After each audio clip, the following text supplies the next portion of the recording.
சிம்பிளா, ஈஸியா 10 நிமிஷத்துல கொங்கு நாடு கிராமத்து ஸ்டைல்ல அவரைப்பருப்பு சாதம் பண்ண போறோம். இது வந்து புரோட்டீன் ரிச் ஆனதுன்னு சொல்லலாம். தேங்காய் சட்னி, அதுக்கப்புறம் தேங்காய் எண்ணெயோட எடுத்துக்கலாம். ரொம்பவே நல்லாயிருக்கும். தயிருக்கு பெர்ஃபெக்ட்டா இருக்கும். இதுக்கு 3/4 கப் அவரைப்பருப்பு எடுத்துக்கலாம். நல்லா வாஷ் பண்ணிட்டு ஒரு 10 நிமிஷம் நம்ம ஊற வச்சுக்கணும். இதுக்கப்புறமா 1 1/4 கப் ரைஸ் எடுத்துட்டு, அதையும் நல்லா வாஷ் பண்ணிட்டு ஒரு 10 நிமிஷம் ஊற வச்சுடுங்க. ப்ரெஷர் குக்கர்ல எண்ணெய் ஊத்திட்டு, கடுகு, கடலைப்பருப்பு, உளுத்தம்பருப்பு, அதுக்கப்புறமா ஜீரகம் போட்டுக்கணும். லைட் ப்ரௌனா வர வரைக்கும் லைட்டா வதக்கணும்.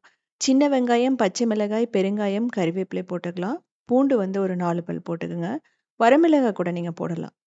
இப்போ ஊற வச்ச அவரைப்பருப்பு, மஞ்சள் தூள், மிளகாய் தூள், குழம்பு மிளகாய் தூள், அதுக்கப்புறமா கொத்தமல்லி தூள் இதெல்லாம் போட்டு லைட்டா வந்து வதக்கணும்.